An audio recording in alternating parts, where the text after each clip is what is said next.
성경 말씀 봉독하겠습니다. 잠언서 25장 9절부터 12절까지의 말씀입니다.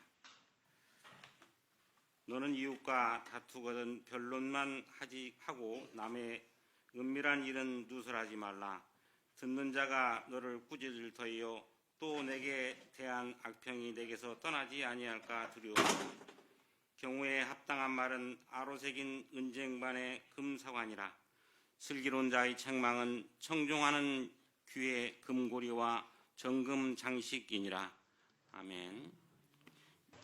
말과 말씀이라는 제목으로 목사님의 은혜의 말씀 읽겠습니다. 반갑습니다. 참 좋으신 우리 주님의 은총과 평강이 예배의 자리에 나오신 모든 분들 위해 함께 하시길 축원드립니다. 성가대 감사드립니다. 말과 말씀이 있습니다. 우리 그리스도인들은 예수 그리스도가 말씀이시라고 합니다. 말씀은 곧 진리시고 확실하고 하나님이십니다. 그러나 우리가 사용하는 말은 그렇지 않습니다. 말은 참으로 모순이 많지요. 말씀과는 다릅니다. 최근에 잘 아는 연예인들이 삼각관계, 대부분 다 아실 건데, 그 삼각관계 속에서 환승연애인가 아닌가 문제로 서로 시비가 붙어서 옥신각신했습니다.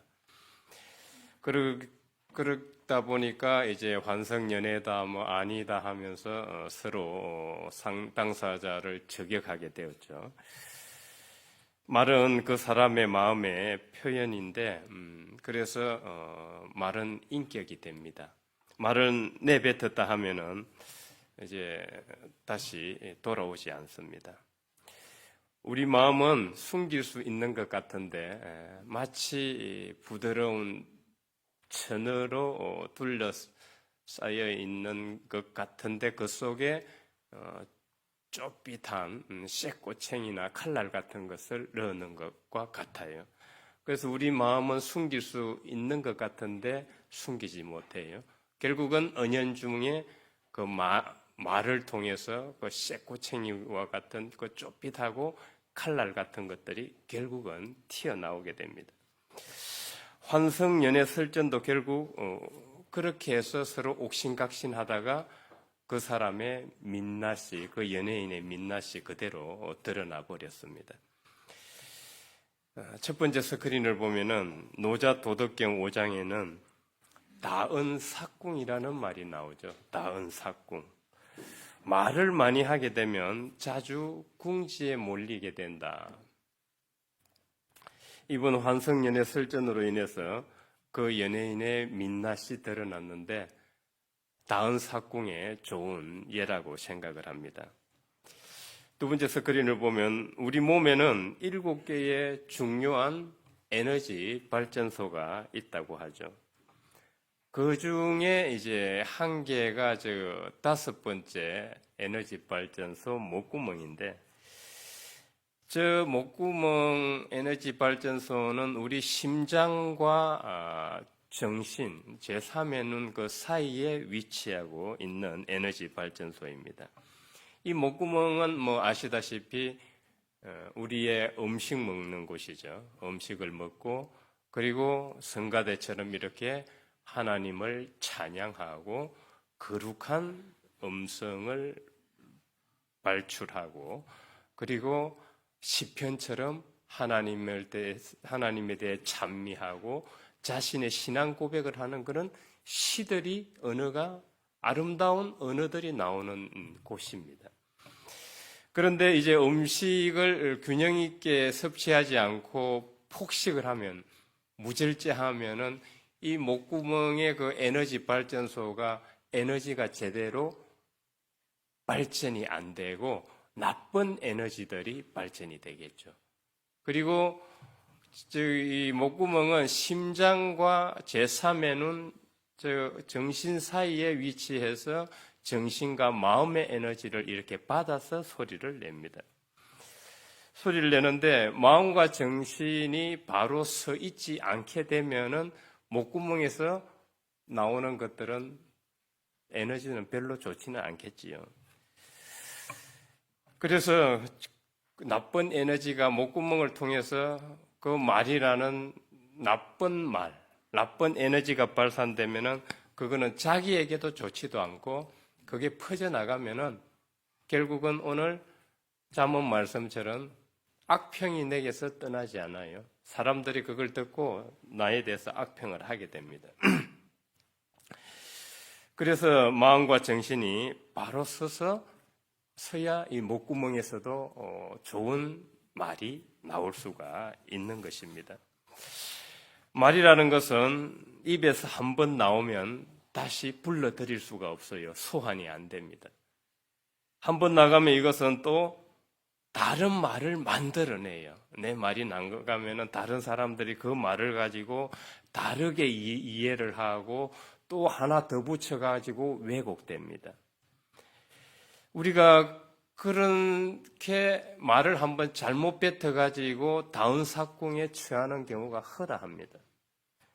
그만큼 말을 한번 입에서 내뱉었다 그러면은 그 파장은 어마어마합니다. 발 없는 말이 천리를 가고 괜히 말 한마디에 천냥빚을 갚는다는 말이 그냥 있는 게 아닙니다. 지금까지 그 사람에게 좋은 이미지를 가지고 있다가 그 사람이 한번 말 딱 잘못하면 그때부터 이미지는 바닥으로 실추가 됩니다. 왜냐하면 우리가 뱉은 말은 컴퓨터에 보면 컨트롤 X 없애버리고 삭제, 그죠? 잘못 썼으니까 삭제해버리고 다시 쓰면 되는데 사람의 말이라는 것은 기계처럼 삭제를 할 수가 없어요. 한번 나갔다 하면은 다시 불러들일 수가 없어요. 소환을 할 수가 없습니다.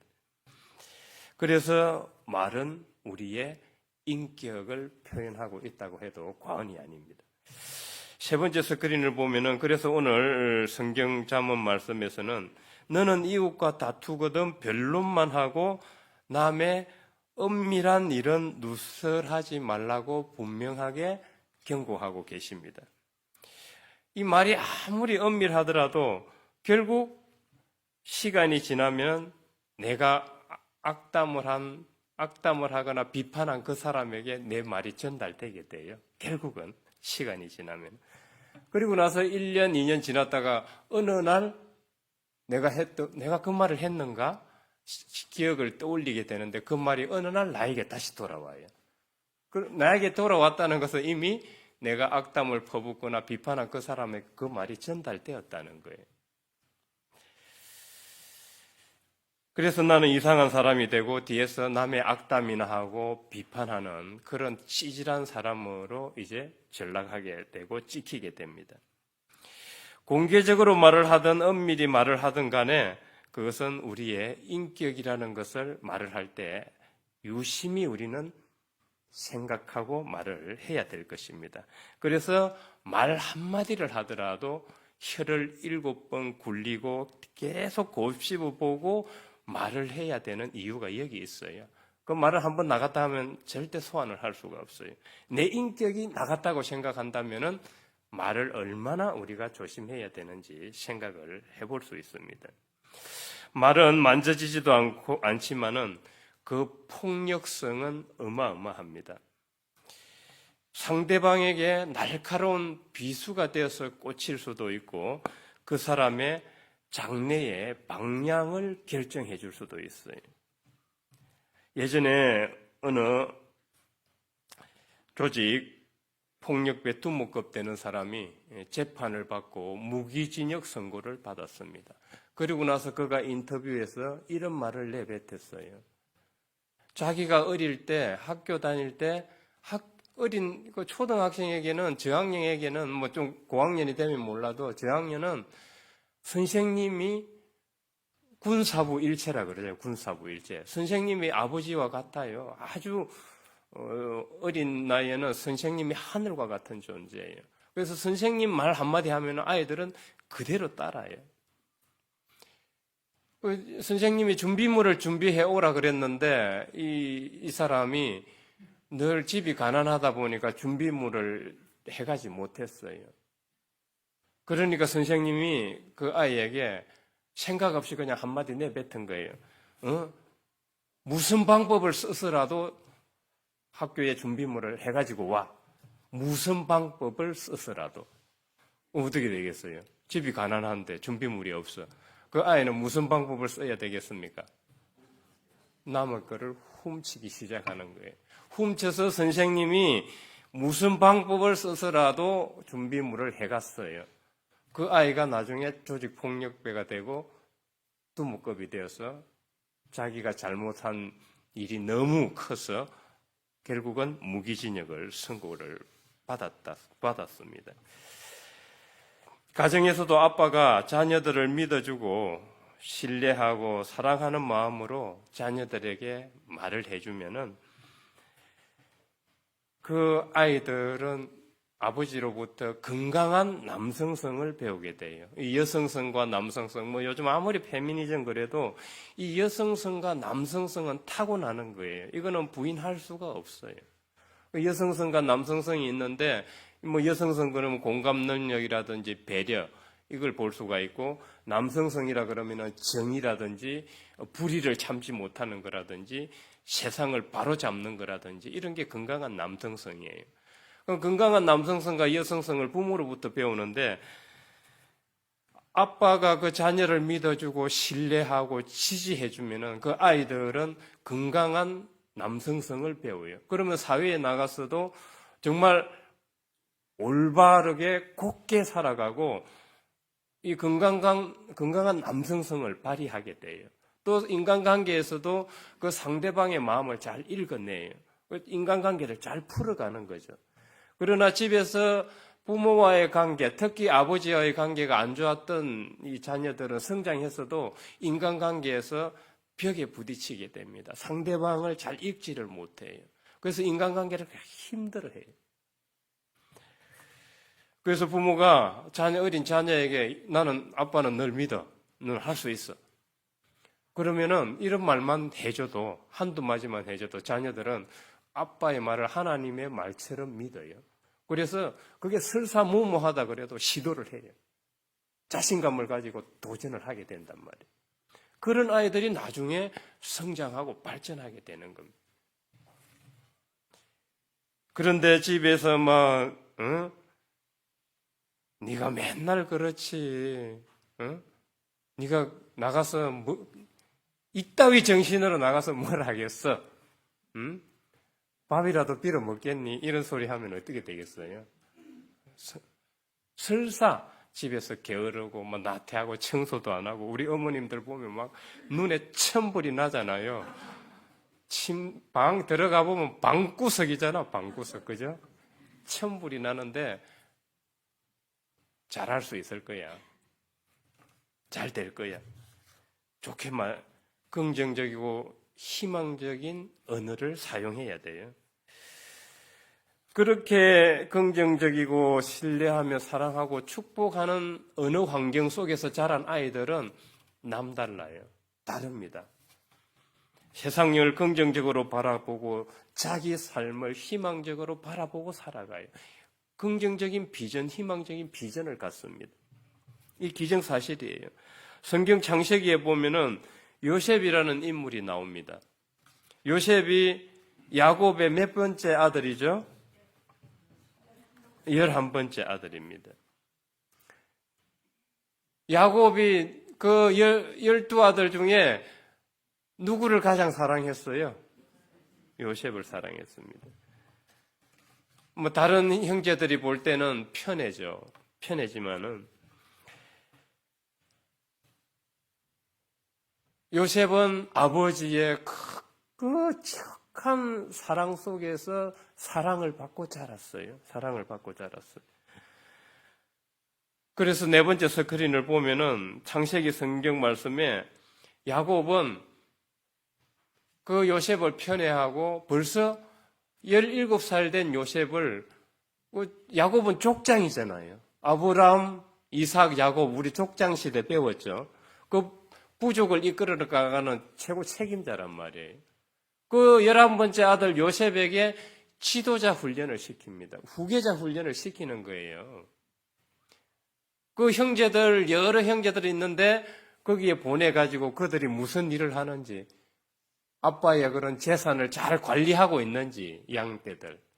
네가 보고 나에게 와서 보고하라. 벌써 17살 된 요셉을 지도자 훈련, 후계자 훈련을 시켰던 거예요. 편애 속에서. 물론 다른 형제들에게는 불만이죠. 그걸로 인해서 요셉이 이제 한 10몇 년 동안 시련기를 걷게 됩니다. 인생의 시련기.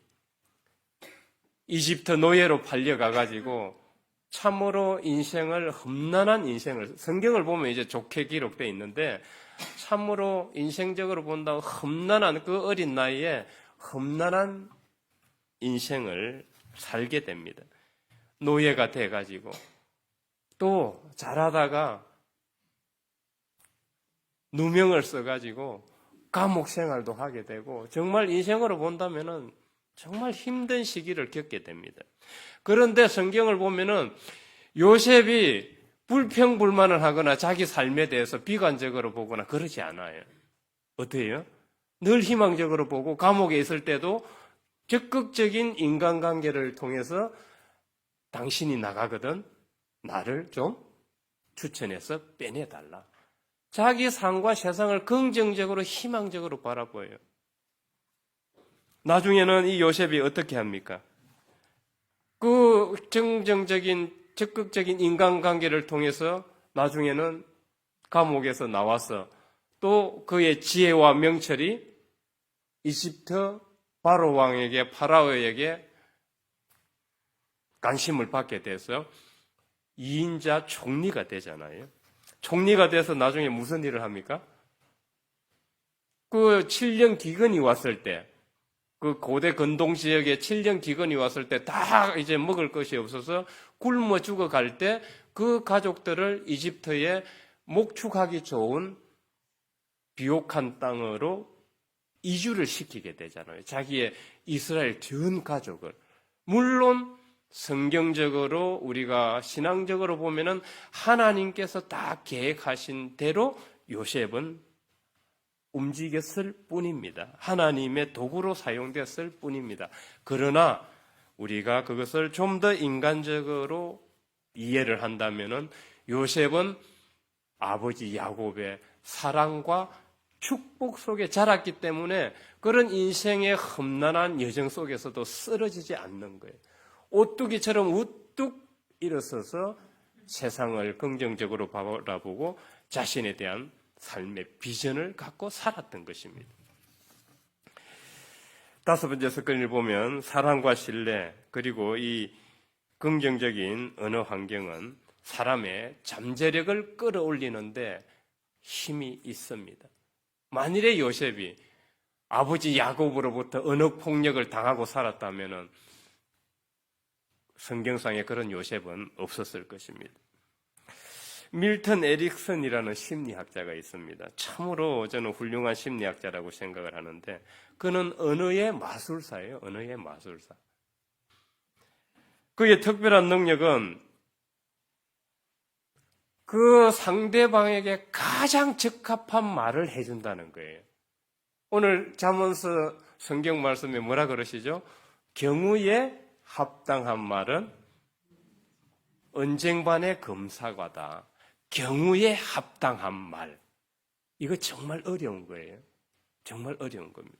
그런데 이 밀턴 에릭슨이라는 심리학자는 이 경우에 합당한 말을 한 것으로 유명한 심리학자예요. 그는 정말 놀랍게도 경우에 합당한 말을 통해서 심리적, 정신적, 육체적으로 고통받고 있는 사람들을 많이 치유했어요. 많이 치유했습니다. 그의 언어를 보면은 긍정적이고 희망적인 것이 특징이에요. 일단 사람을 대할 때 사랑과 신뢰로 대해요. 사랑과 신뢰로 장로님을 대하고 권사님, 집사님을 대해요. 일반 성도들을 대하고. 두 번째는 그 상대방의 심청 메시지를 읽어요. 심청 메시지. 심청 메시지는 어떤 거냐 하면은 자, 구분해 보세요. 연인끼리 저녁 시간대에 이렇게 딱 만났어요. 저녁 시간 때 만났는데 그 중에 하나가 참으로 근사한 식당, 맛있는 식당이 있네, 이 말을 했어요. 심청 메시지는 뭐예요? 예? 거기 가서 먹다. 심청 메시지는 나 배고프다. 그런데 표청 메시지는 뭐예요? 식당, 근사한 식당이 표청 메시지예요.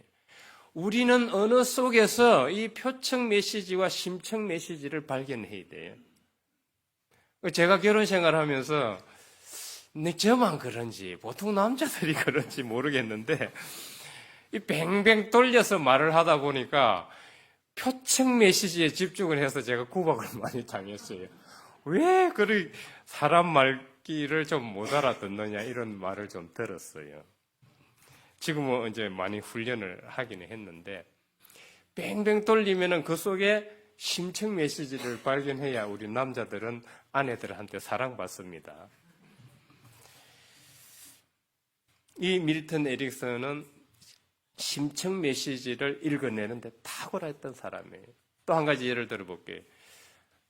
의자 있어요. 그러면은 손님이 왔는데 의자 있어요. 그러면은 무슨 심청 메시지는 뭐예요? 앉아라. 아이고, 그게 심청 메시지예요. 지금 다 심청 메시지를 다 읽고 있어요. 표청 메시지는 의자예요. 의자. 이걸 읽어내지 못하면은 인간관계에서는 아주 힘들어요. 아주 힘듭니다. 그래서 이 밀턴 에릭슨은 심청 메시지를 발견하고 거기에 맞는 적합한 말을 해주는데 아주 탁월했던 사람인데 이런 일이 있었어요. 1960년대 밀턴 에릭슨의 딸이 이제 결혼을 해서 자녀를 두고 있었어요. 참 미국 사람들의 저력이 자기 자녀가 있는데도 불구하고 또 뭘 해요? 입양을 해요. 참 이 미국 사람들의 저력이 아닐까 생각을 하는데 자기 자녀가 둘이 있어요. 백인이니까 푸른 눈에 금발 아들, 딸들이 있는데 베트남에 여자아이를 입양을 했어요. 갈색이잖아요. 황색이잖아요. 이름은 킴벌리입니다. 그 아이가 그 백인 가정에 왔을 때 어땠을까요? 문화적 충격이죠. 자기만 피부 색깔이 달라요. 미운 오리 새끼 같아. 이거 어떻게 해야 될까요? 이걸 어떻게 해? 그 밀턴 에릭슨이 보고 이 아이가 문화적 충격, 심리적 충격, 정신적 충격이 크겠다. 저렇게 해서 나중에 저 아이가 정상적으로 심리 정신을 갖게 되겠나. 그렇게 해서 그런 생각에 이른 끝에 밀턴 에릭슨이 그에게 생광과자라는 별명을 붙여줍니다. 생광과자. 생광과자 아시죠? 생강과자 달콤하고 먹으면 약간 쌉싸름한 게 아주 맛이 좋아요. 그 생강과자를 이제 별명을 붙여주고 앞으로 집에 손님이 올 때에는 내가 그 탁자 위에 올려놓은 생강과자를 손님에게 나누어 주어라. 그래서 이제 손님이 올 때마다 이 킴벌리가 그 생강과자를 집에 온 손님들에게 나누어 주는 겁니다. 나누어 주는데 그 이제 백인 오빠들이 이제 막 부러워하는 거예요. 자기네들도 나눠주고 아이들이 그렇잖아요. 질투심이 많잖아요. 자기도 나눠주고 싶은데 킴벌리만 또 할아버지가 하라 그러시니까 막 옆에서 부러워하고 있었습니다. 그랬을 때 에릭슨이 그 킴벌리에게 이렇게 말을 해줬습니다. 이 달콤한 갈색의 생강과자는 사람들이 늘 가질 수 없는 특별한 선물이란다. 갈색의 생강과자하고 뭐하고 연결이 됩니까? 자기 피부색하고 연결이 돼요. 자기는 늘 사람들에게 나누어주는 특별한 선물이라는 것을 어렸을 때부터 그냥 인식하도록 키웠던 거예요. 그 아이가 나중에 훌륭하게 성장했어요. 훌륭하게.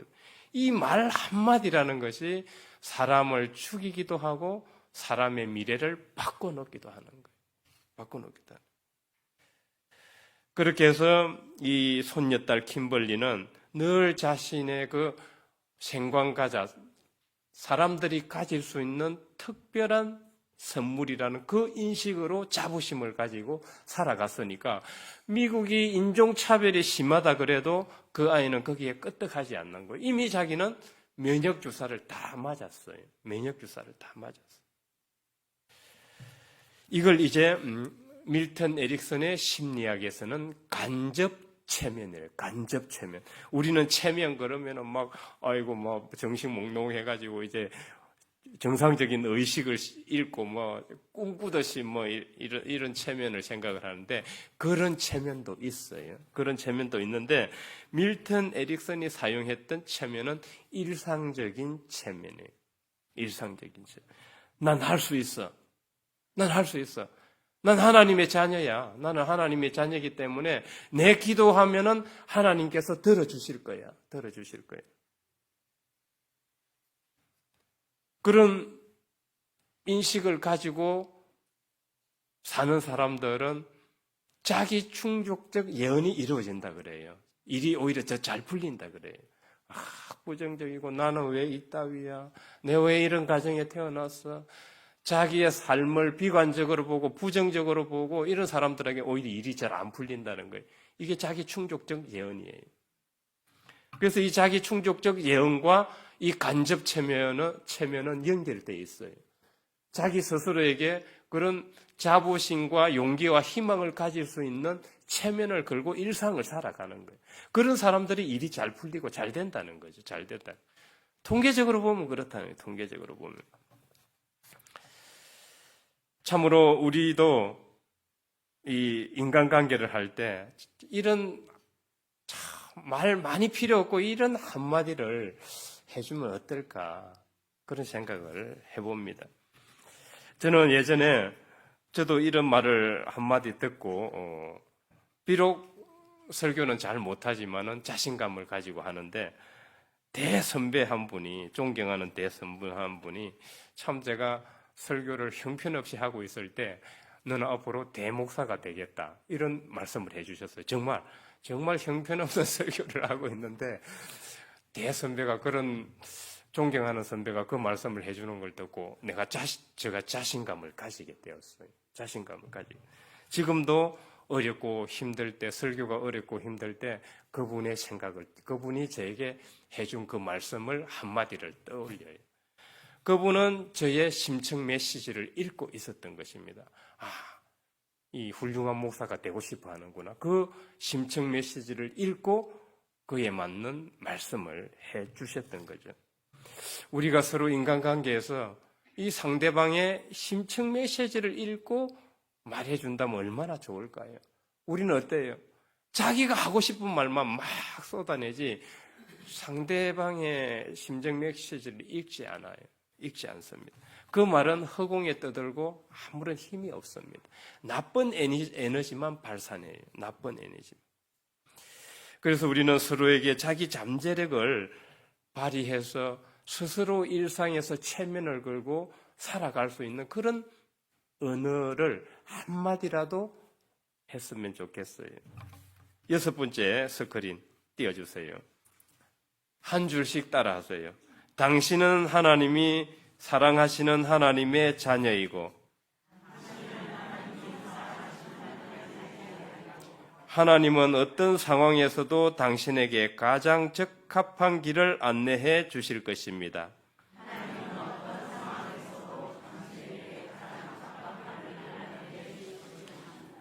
당신이 할 일은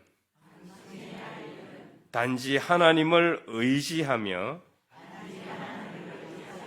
힘과 용기를 내 자기에게 주어진 삶을 열심히 살아내는 것입니다.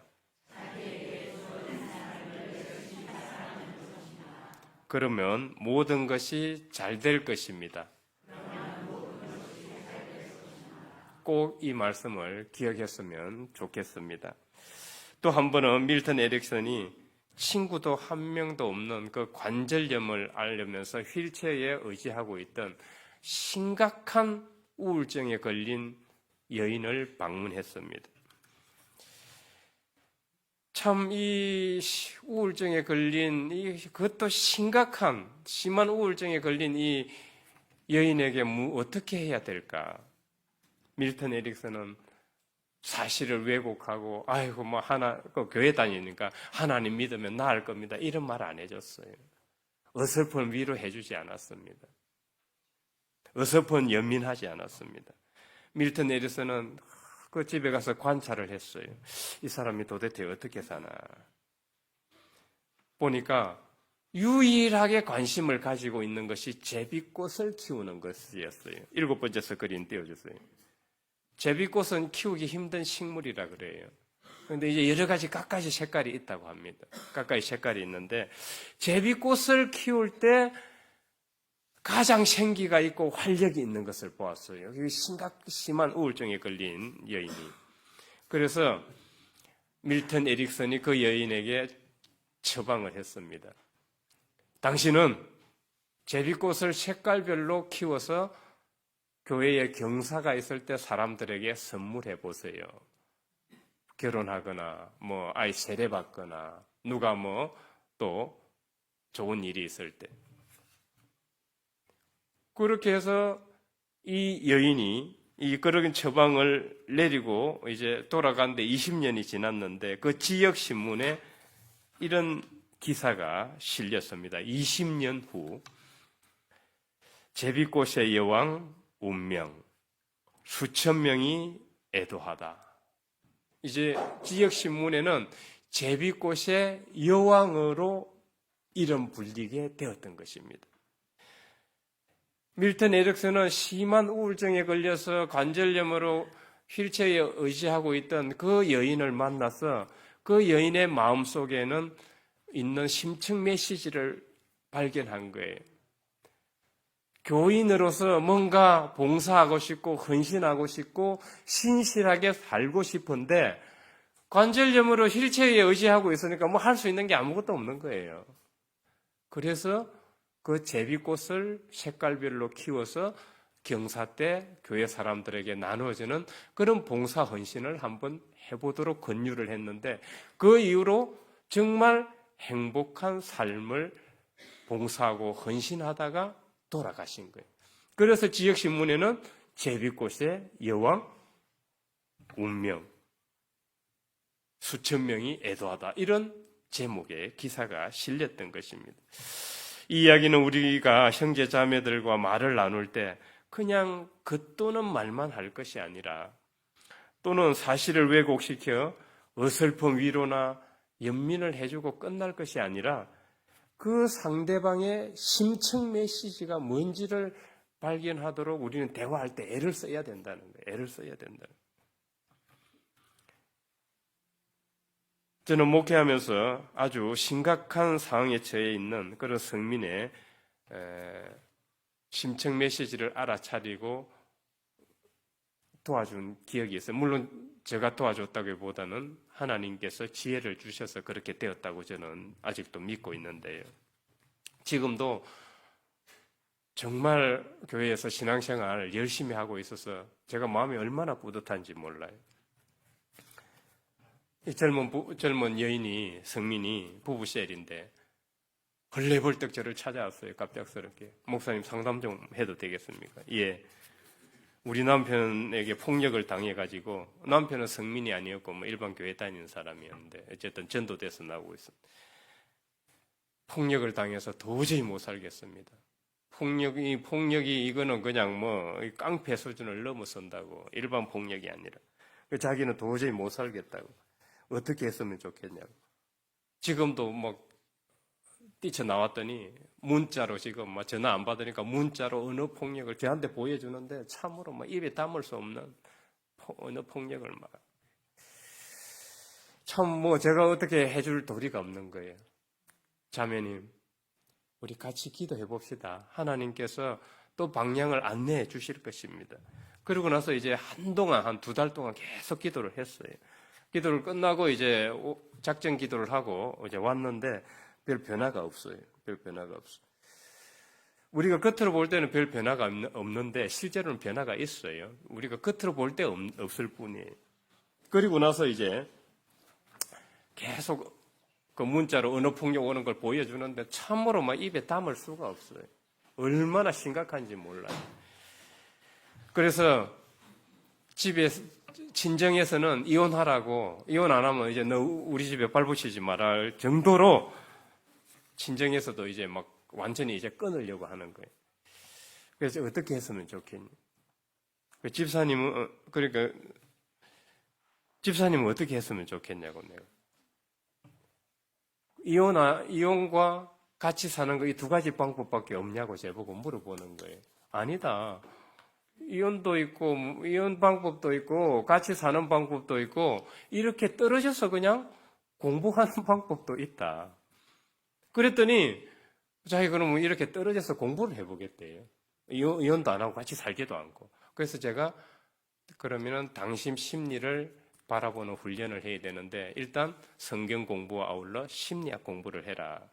그렇게 해서 심리학 강의도 소개시켜주고, 책도 소개시켜줬더니, 한 5, 6개월 공부를 했어요.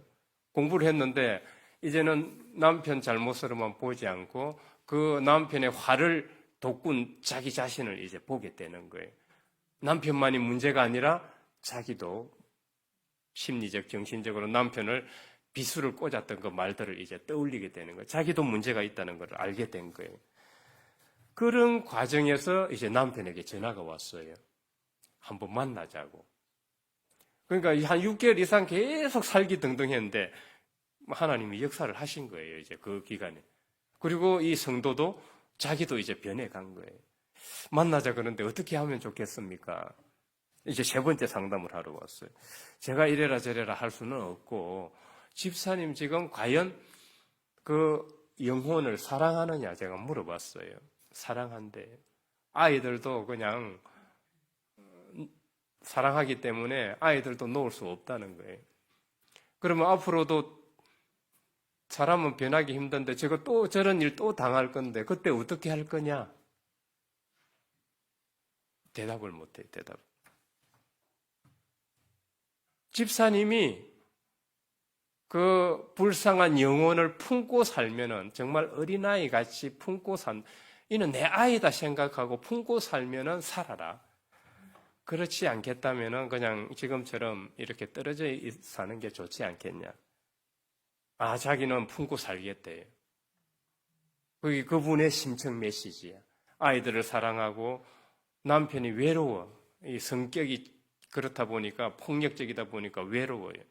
그러니까 자기가 품지 않으면은 진정한 친구가 없는 거예요. 그 영혼을 사랑하는 거예요. 그런 마음이 있다면 됐다. 같이 살아라. 그래서 만나서 지금 너무 잘 살고 있어요. 교회에서도 너무 열심히 잘하고 있고. 그래서 우리는 제가 이 이야기를 하는 이유는 우리는 상대방의 심층 메시지를 읽어야 돼요. 그 겉도는 것만 가지고는 대화를 할 수가 없고 그 사람을 감화감동시킬 수 없어요. 시시비비 가리는 거 그거 전혀 도움이 안 돼요. 시시비비 가려서 사람 바뀌던가요? 안 바뀌어요. 안 바뀌어요. 그거 우리는 아무리 강조해도 결국은 또 시시비비를 가리는 쪽으로 가요. 그거 잘 되지 않습니다. 8번째 석근을 보면은 그 사람의 상황과 사정에 적합한 말, 합당한 말을 하기는 쉽지 않습니다. 쉽지 않는데 또 시시비비를 가리는 슬기로운 자의 그런 책망을 하기도 쉽지가 않아요. 우리는 그냥 뭐 잘못됐다, 뭐 이 기준에 어긋났다 이런 식으로 하는 그거 교회에서 전혀 도움이 안 돼요. 전혀 도움이 안 됩니다. 도움이 안 돼요. 그래서 우리는 그 상대방을 이해하고 사랑과 신뢰를 바탕으로 그 심층 메시지를 계속 읽을 수 있도록 노력을 해야 됩니다. 그렇게 한다면은 경우에 합당한 말을 할 수 있고 슬기로운 자의 책망을 할 수가 있어요. 우리말은 하나님과 달라서 하나님은 말씀이지만은 우리는 말이에요. 이 말은 모순 덩어리예요. 모순 덩어리인데 앞서 말했듯이 목구멍을 통해서 하나님을 찬양하고 하나님에 대한 거룩한 소리를 내고 아름다운 시를 짓고 글을 하는 그런 용도로 써야 되는데, 이 목구멍이 마음과 제3의 눈, 정신에 바르지 않을 경우에는 계속 나쁜 에너지를 발산하게 돼요. 그래서 우리는 이제 이 합당한 말을 하기 위해서는 어떻게 해야 될까? 합당한 말을 하기 위해서는 그냥 설교에서 합당한 말을 하세요. 아마 수천 번, 수골백 번을 들었을 거예요. 그런데 안 되잖아. 왜 안 돼요? 우리 마음과 정신이 바뀌지 않기 때문에. 마음과 정신에서 나오는 거기 때문에 그래요. 그래서 첫째는 우리는 나의 성격적 결함과 나의 부족한 인격을 바꾸도록 노력해야 돼요. 그렇기 위해서는 첫째, 인식의 틀을 바꿔요. 인식의 틀. 딱 이거다, 저거다 하는 그 인식의 틀을 바꿔야 돼요. 내 기준에서는 내로남불이야. 나는 잘못이 없어. 그런데 너희들은 다 잘못이야. 내로남불. 이 인식의 틀을 바꿔야 되고 우리의 성격적 모순과 결함들을 바꿔야, 그때야 비로소 경우에 합당한 말이 나와요. 두 번째, 경청하고 경청하는 습관을 길러야 돼요. 우리는 계속 만나면 내 말만 그냥 계속 쏟아부어요. 내 말만. 상대방의 말을 경청을 해야 그 속에서 상대방의 심층 메시지를 발견할 수 있어요. 심층 메시지. 그때 슬기로운 책망이 나오게 되고 상대방이 감화 감동받고 바뀌게 됩니다. 세 번째는, 이게 가장 중요한데, 미움의 감정, 증오의 감정을 줄여야 돼요. 사랑과 신뢰를 바탕으로 그 사람을 대해야 이게 먹혀요. 말이 먹힌단 말이에요. 미워하고 증오하는 상태에서 말은 절대 안 먹혀요. 이거는 누구나 아는. 왜냐하면 나쁜 에너지이기 때문에. 나쁜 에너지는 그냥 다 느껴요, 우리 몸이. 이 세 가지를 우리는 잘 생각하면서 정말 이 우리 말의 모순을 우리 안에 있는 마음의 지성소에 있는 그 말씀과 연결시킴으로써 정말 진리에 가까운 그런 말들을 함으로써 나도 좋고 상대방도 살리고 주위 환경을 좋게 만들어가는 우리가 되길 주의 이름으로 축원드립니다. 감사하신 하나님, 말의 모순됨을 넘어 우리 마음의 지성소에 계신 보혜사 성령, 말씀과 연결됨으로써 형제들에게 용기와 희망을 북돋워주고 긍정적이고 희망적인 언어 생활을 해나가기 원합니다. 인도하여 주시길 예수 그리스도의 이름으로 기도드립니다. 아멘.